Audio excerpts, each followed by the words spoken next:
This story is one of the most compelling stories that I've heard in a very, very long time.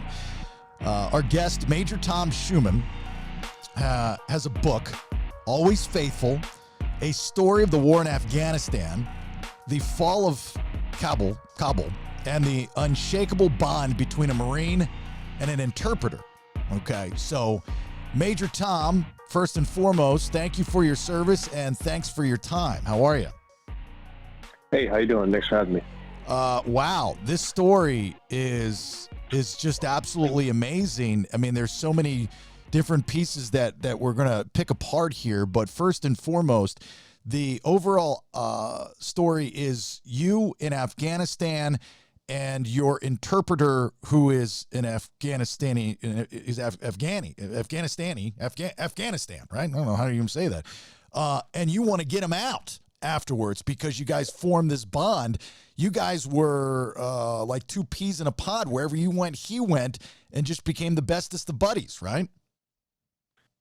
Yeah, there's definitely a brotherhood born under fire there. A relationship forged in combat. Sometimes those are stronger than, they're unique, undoubtedly. And it wasn't necessarily I wanted to get him out because we were buddies. I wanted to get him out to save his life. And he faced immense persecution for his service to the U.S. and he was poisoned. He received death threats to his home. They were leaving letters saying, "We're going to cut your head off." And so it was a matter of life or death to get my friend out. And fortunately, and maybe unfortunately, we established a program for our interpreters, a visa program that we said, if you do service to the U.S., we know you'll face persecution, so we'll help you get out. And we'll give you a visa, a path to citizenship. And so we spent several years applying for that visa, and ultimately the system never worked. And in the final hours of the Kabul withdrawal,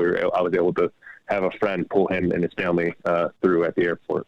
So he was there, which, by the way, because I think we're coming up on the 1-year anniversary of that. That was the biggest, largest airlift of persons in Air Force history. And we all saw, the coverage on the news. So Zach is his name, by the way. I mean, that's like what you call him. I mean, he's just yep. Zach.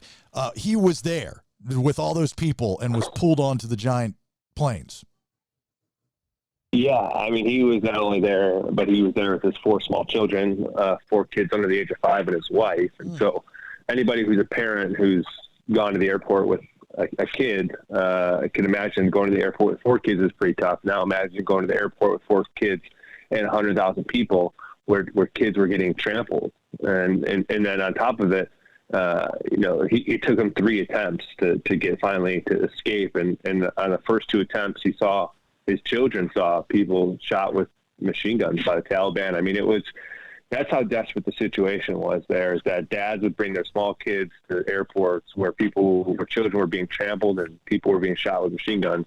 That's how desperate and hopeless the situation was, and how much hope people had in a new opportunity in America, that they were willing to risk that. Jesus, go back to the beginning.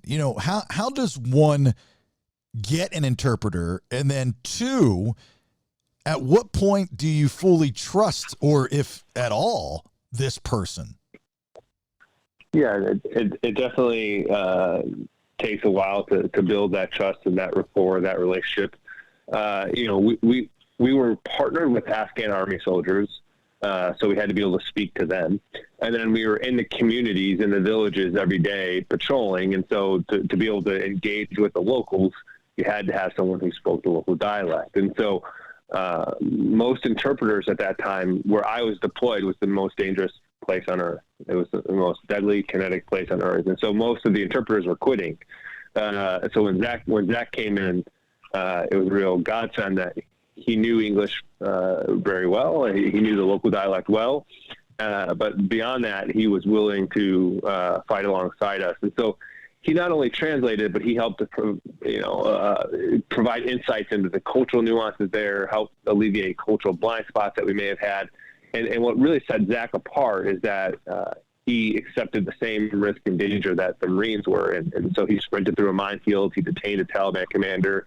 He would pick up a weapon when a Marine was injured and hold security.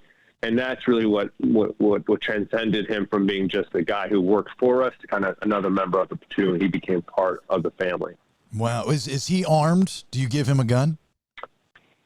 So no, interpreters are not supposed to be armed.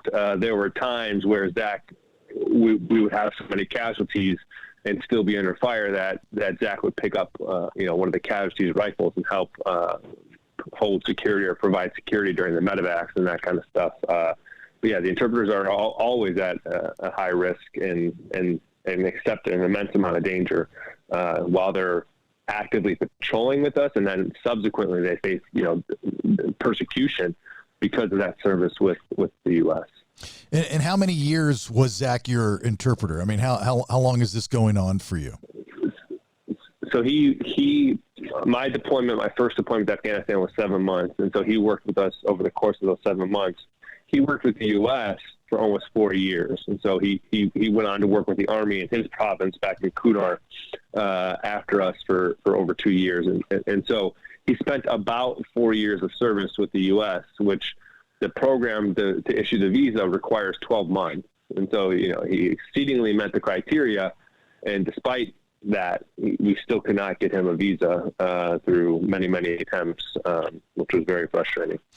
So I asked that because, again, going back to the trust thing, 7 months, 4 years, and you have to get some shut eye. You just somebody look after this individual, and then is there just like that one aha moment where you're like, okay, he's good, or are you just kind of put into a situation, Major Tom, where you're like, I've got no choice but to trust this guy?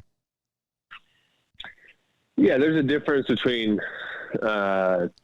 transactional and trust. And so, I have no choice but to leverage the talents of the interpreter. I mean, initially, I have to talk with the people, and I have to talk with the Afghan Army guys that are coming out on this patrol. And so, I have to rely on this person's skill set, a linguist, a translator.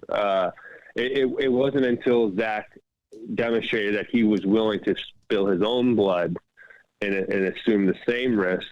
That's where the trust really starts to form, and that this guy he's really one of us. And there's no difference at a certain point. Zach blurred all the lines between whether he was an interpreter or just another Marine in the platoon. Because during all this time, his family, like what you said earlier in this conversation, you wanted to get him out of there because you didn't want him killed by the Taliban or whoever. So, but even during this time, these locals that are helping the United States, I'm assuming they would be, under attack and target. So what is his family doing while he's out with you? Yeah, I mean, his province was not as dangerous as some of the others. He's in a province called Kunar, and so there was fighting in that area, and his family has faced persecution. But more than anything, when he got back to his province, that's when they started to leave night letters at his father's house, and they would say, "Hey, we know you live here, Zach. When we find you, we're going to kill you." That's when they were able to poison him. That's when they were calling a cell phone saying, "We know you're in Kunar. We're going to find you and kill you." And that's why, Zach never joined with the Marines because he wanted to come to the United States. He joined with the Marines because he wanted a freer, more prosperous Afghanistan. And he, his decision to leave because of persecution was one of the hardest ones he ever had to make. But that's how real the death threats were to him. Do you feel that the United States, did what we were supposed to do over there, and was it the right move to leave? I can speak at the tactical level that the Marines, the soldiers, the Marines, we did what we were supposed to do. We fought and won the battle, and we went where our nation sent us. And, when you look at the Battle of Sing and the Battle of Marshall, when you look at these places where we fought, we won these battles. So we did what we always do, and that's fight and win. strategically, obviously, we did not win the war. And not only did we not win the war, but then we left a lot of these allies who we'd made a promise to, we signed a contract with.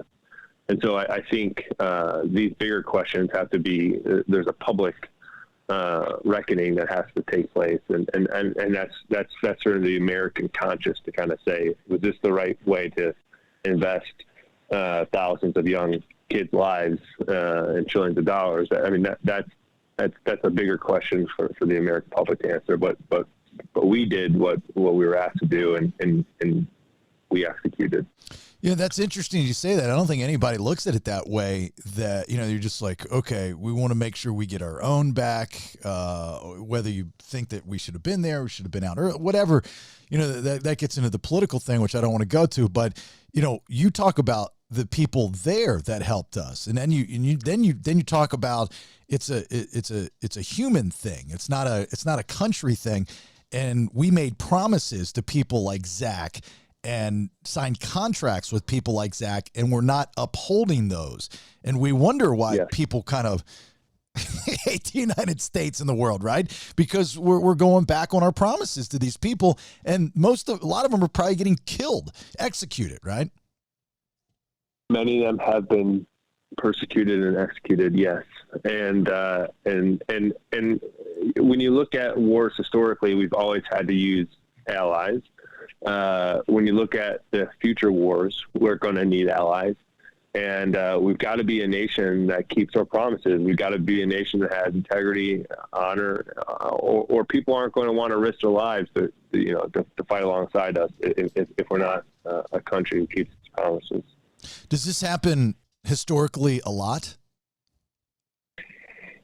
You can look to Vietnam and do a good case study there, and I think you can look to Syria and see how things with the Kurds went. I think if you want to take a walk down history lane with how the U.S. has treated, especially since Vietnam, how we've treated our allies, I think there's some room for improvement.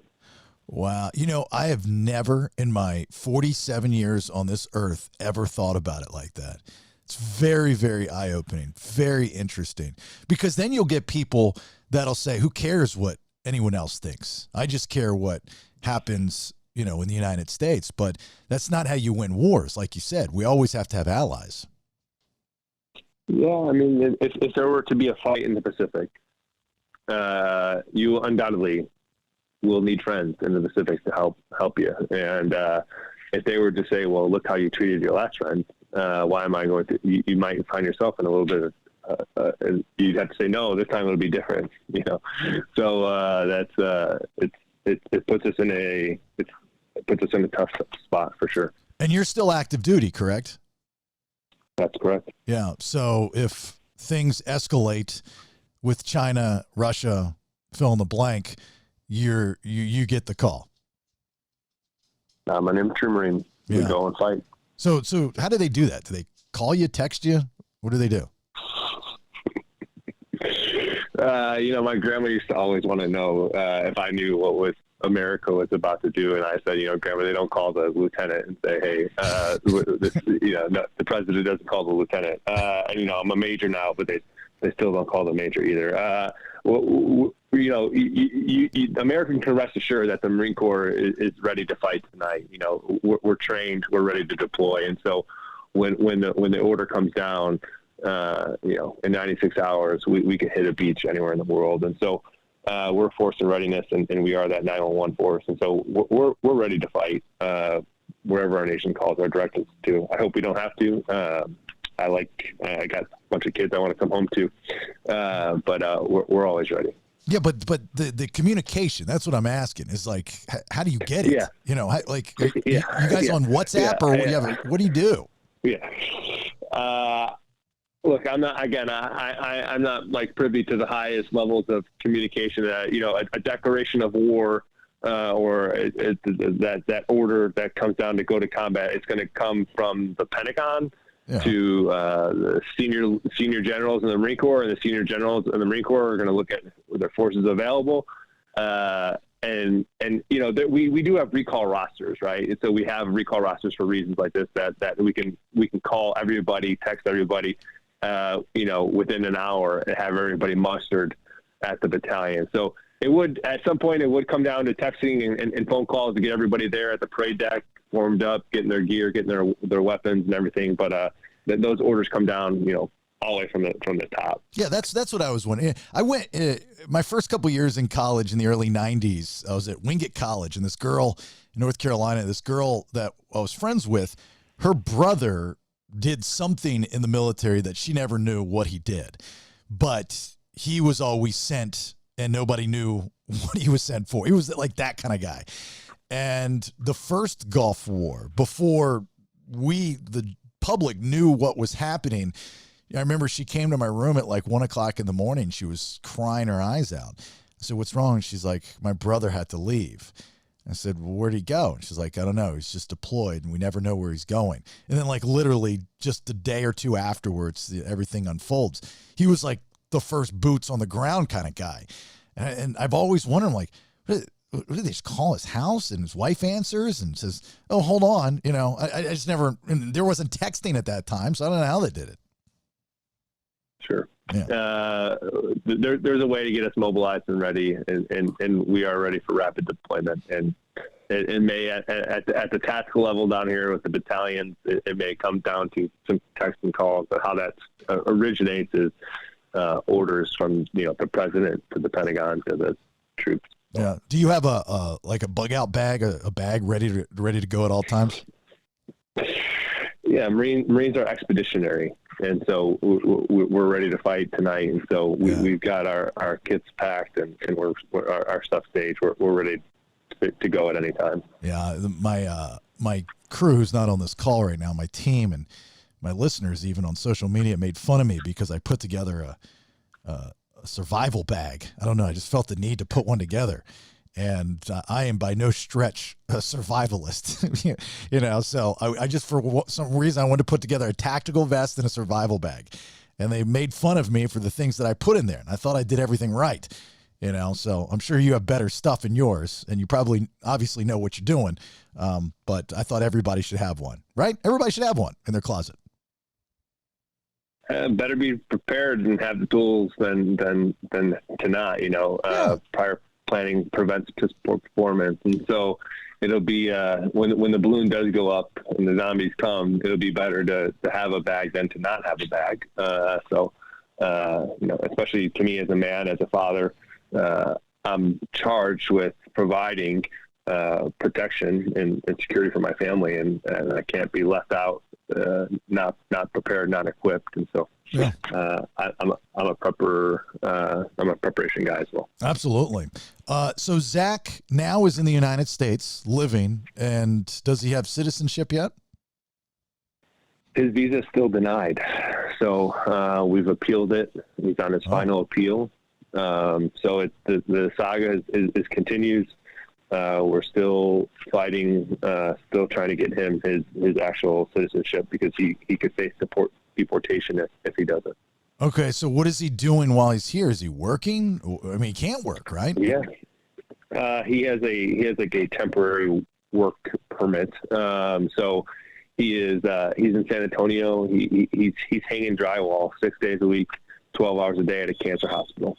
So he's still working hard for America, doing the job that, you know, other people don't. He works construction, and he's currently in a hospital hanging drywall 6 days a week. Well, I didn't know this was still an everyday struggle, and that's what it is, right? For you, an everyday struggle of returning emails, making phone calls, pushing the envelope type of thing to get Zach to stay.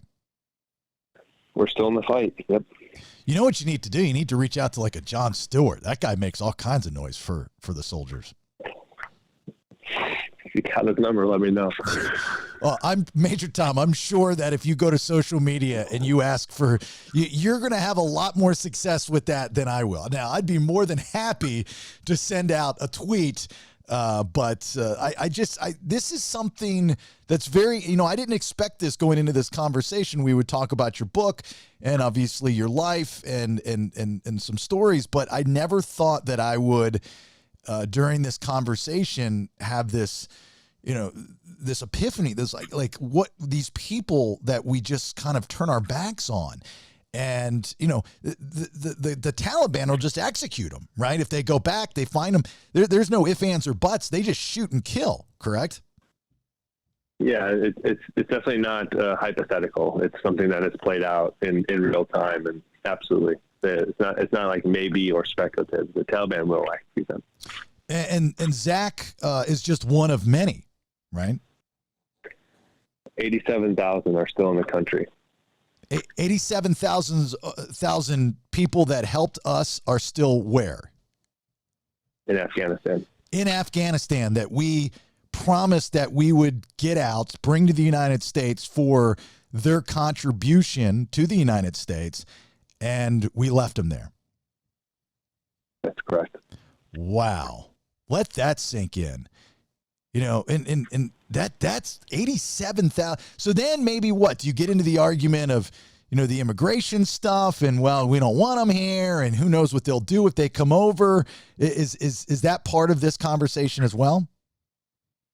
It would be a misplaced part of the conversation. You look, there's a contract.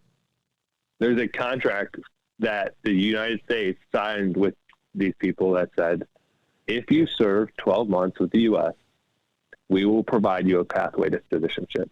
We'll provide you a visa. It's called the Special Immigration Visa Program. So if you didn't like that idea or that concept, then you got to start it. You got to stop it before it starts. You got to say, hey, no, we don't want to provide a pathway towards citizenship to our allies. So you could have, at some point said this is not a program we should have. But the fact of the matter is it is a program of record. It is and the contract is black and white. There's nothing ambiguous about it. It says, serve 12 months with the U.S. We know you will be persecuted for that. Because we know that you'll be persecuted, we will provide you a visa to help you escape that persecution. And these people did that part. They signed it. We signed it. And so at this point, it's you can look at it from a contractual obligation that we have, but then there's also a moral and ethical obligation that when you sign a deal with someone, you honor it. And so for folks who say, well, what about the immigration? I would say that these people are more American than many people born in this country, that they hold ideals about America and beliefs about America that are more American than many people that are born here, that many of these people have taken more risk on behalf of this country than any American will ever do. And so if you want to talk about the immigration or whatever, this group of people is the wrong place to place any of your ire. These are people who have fought, bled, and nearly died for this country, and signed a contract that said that they would be honored with a path towards citizenship. So that's kind of my take on any of the immigration debate with this. Well, yeah, subject. And also, I mean, if you do talk about the obviously the immigration argument is, you sneak in, we don't mind you coming here, but you got to do it the right way, blah blah blah. Well, not many people, I don't think, know about this. That there is the contractual obligation, but on top of that, they have served our country for 12 months. And that's to say more than most Americans, right? I mean, I've never served in the military, so Zach has done more for the United States military as an Afghani than I have. So we should obligate this. I just have never ever thought about it. Was he able to bring his family, his entire family with him? I know that you said he had his kids with him and stuff, but I'm sure that's an extended family. Did they all come, or some of them are still over there? Only his immediate family, which is I mean, it's very tough. I mean, that his culture, where he's from, everybody grows up in the same compound, the same village, the same house. And so, Zach has never experienced life outside of his time with the Marines. He's never been away from his family. And so, leaving his mom, his dad, his sisters, his brothers, I mean, that's a indicator of how desperate the situation was. He would never leave his mom. He would never leave his dad. He would never leave these people unless he was legitimately terrified for his life and for his children's life. And so like, that's the real persecution. That's the real threat that these people were facing, that at some point last year, around this time, Zach looked into his mother's eyes, gave her a hug, knowing that he's never going to see her again. And so it is, it's a tough situation for sure. Wow. Do you think that you're going to have to, I mean, obviously you're doing a media tour, but you're only one guy. It's not going to hurt you. I made the reference of Jon Stewart. That wasn't a joke. I was being serious. You're going to have to get a mouthpiece in order to bring this to people's attention in order to push this initiative. You do realize that, right? Have you kind of put that in a playbook? Yeah, I mean, it's what I did last year. It's we landed on the cover of the New York Times. We were, Rachel Maddow cried. We were on the Daily podcast this year. We were on Good Morning America. We just did, Morning Joe. We're doing what we can to use our story to increase advocacy to this issue, because we recognize that, one, Zach himself, his case is not settled, but that many others need that support. Yeah, well, I those are all absolutely great, and you're getting some, but a lot. You need that guy that just keeps poking the bear, that just won't get off social media, that goes in front of the cameras, that's recognizable, and again, the Jon Stewart of the world, just saying, hey, look, you can't do this. Confronting, whatever politician is not doing the right thing, pushing that button. I don't know if you're that guy to do it. I think you're too reserved, and you're just not that guy. You got to get somebody that's noisy. Anyway, this story is so compelling that I read you've already signed a deal with Hollywood to make a movie, right? Yeah, we've got some great producers and a great screenwriter who wrote the screenplay. The guy who wrote, his name's Bob Rodat. He wrote Saving Private Ryan. He wrote The Patriot. He also wrote our screenplay. So I think they're securing a director, and we'll see where it goes from there. So yeah, it's in the works. Wow. Any actors that you have possibility wise? Yeah, I mean, my only request with the producers was that they don't pick. I'm 6'3". I said, I just don't want a small. There's all these small action hero guys. I said, just to make sure that the guy who plays me isn't, Tom Cruise, 5 foot, whatever. That's my only request when it comes to the actor. So, no, I think having the guy who wrote the most successful war movie of all time, Saving Private Ryan, Bob Rodat, writing the screenplay, I think it bodes well for us. And hopefully they're able to get a great director. And once they have the director, I'm sure they'll get the actors in the studio. So my only request is I don't want Tom Cruise to play me. So says no one. Yeah, it can't be another short action hero playing a tall, lengthy Marine. The guy that just put out now, I think, the biggest blockbuster of all time, surpassing Titanic. I don't want him because he's too short. Give me somebody that's taller.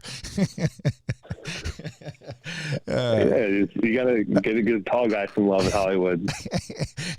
You don't know the difference on camera. I mean, you can make Tom Cruise 6'10" if you want him to. Sure. Yeah. Maybe. So who do you want? I mean, have you sized up these guys? No, I don't really hardly ever watch movies or TV, so I don't even actually know who I don't know. I don't know, and like I said, I don't really care. I'm sure they'll get somebody great. Again, the only thing that matters to me is that it would again point attention to this visa immigration advocacy, and it would get to highlight the stories of these 18 to 22-year-old Marines who were incredibly brave and made incredible sacrifices. And so that's what's important to me, is that we get to see that. Absolutely. Tom Hopper would be good for you, I think. He's a good actor. Okay. I don't know if you're familiar with him. Asif Manvi, probably to play Zach. He would be good, even though I've only seen him do comedy stuff. He's a really good actor. But just throwing some ideas out there. I'm always one to help, Major Tom. I'm always one to help. All right. Well, yeah. appreciative. Yeah. So for you personally, you know, those that have seen what you've seen or families, I'm a part of one of those.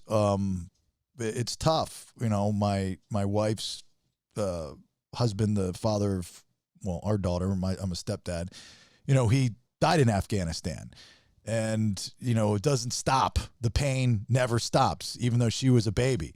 For you, you know, like the PTSD is real. Are you okay and your family okay? Yeah, there's also post-traumatic growth. And, you know, our goals to our families, I know many of them, 25 were killed on my deployment, 25 Marines. And so 3 Marines in my platoon. So I have spent the last decade with these people, and like you said, it doesn't go away. It's something that they live with every day, and but ultimately, the adversity that we went through, ultimately that the hardship that we went through, refines our character and makes us stronger men. And so I've got to a place where I have gratitude for that adversity and growth. And, you know, in terms of the challenges or the trauma associated with those missions, it's something that, you know, writing this book is helpful. It's cathartic. It helps make meaning of some of the things. So I've got a great wife, my faith, my wife, my friends, my family. I've got a great support network that have helped me kind of work through this in different seasons. And so some days are tougher than others, but ultimately it'll always be my greatest honor to have had the privilege to lead these young men in combat. And so for that, I am grateful. And you stay busy. You know, you went on to get your master's at Georgetown, and you're currently teaching at the United States Naval Academy in Annapolis, correct? Yeah, I wrapped up teaching at the Naval Academy. I ended up going to get another graduate degree at the Naval War College, and now I'm back in an infantry battalion preparing to deploy again. So yeah, we're still here, we're still fighting, we're still working. We for sure have stayed busy. Do you live in that area, the Maryland area? So I did when I was teaching in the Naval Academy. I was just outside of Annapolis. I was in a place called Edgewater, but yeah, I spent 3 years in the area. Yeah, that's where I'm from originally. And Buddy lives up there. He consults at the Naval Academy. He graduated there years ago, and I remember him telling me in high school, it's like, man, why aren't you going? You know, my dumb ass said, why aren't you going to play football in college, man? You know, you're good enough, even if it's a small school. He's like, his heart was set on going to the Naval Academy, you know, which is not easy to get into. And he finally gets the recommendation from an ex-admiral, actually, that my mother knew. So we helped him get it. We helped him get in there. But I'll never forget the night he said to me, he goes, you understand, when you graduate from the Naval Academy, all you have to do is show that ring. And he's right. And he's smart. He went on to MIT, and, you know, and I forgot what he did. He did something nuclear, blah, blah, blah, on submarine. I mean, the guy's just way smart. And they won't leave him alone. They always want him to come back and teach and this and this and that. And he still lives up in the area. So it's always interesting to hear those stories. Now, you said that you're getting ready to deploy again, right? Yes, sir. Okay. That's correct. Can you say where you're going? We'll deploy to the Pacific. Oh, so it is to that point right now. I mean, like the stuff that you hear and see on the news, it's real. You've always got Marines in the Pacific somewhere. Marine expeditionary units. You've got Marines in Japan, Marines in Australia, Marines in Korea. You've got. We're always positioned forward to provide some reassurance to our allies that, hey, we're in the area, and also to deter our enemies. So at any given moment, you've got Marine units forward deployed in the Pacific region. And so that's will be one of those units forward deployed to the Pacific region. You're not worried that it could be more than that or turn into more than that? Well, it could always turn into more than that. You know, on September 10th, no one thought that they were going to be going in Afghanistan in a couple of weeks. And, so you never, you never know till you know. And so that's why you maintain a high state of readiness. That's why you train like you fight. And because you never know when your number's going to get called. And so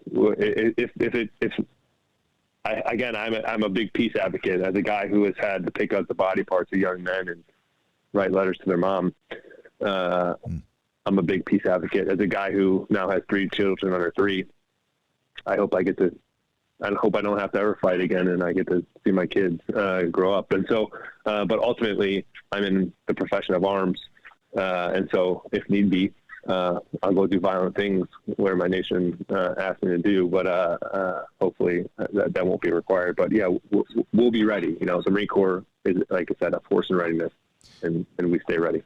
What do you think, just hypothetically speaking, if something were to happen with the United States and China, and then obviously Russia being involved, how do you see that playing out?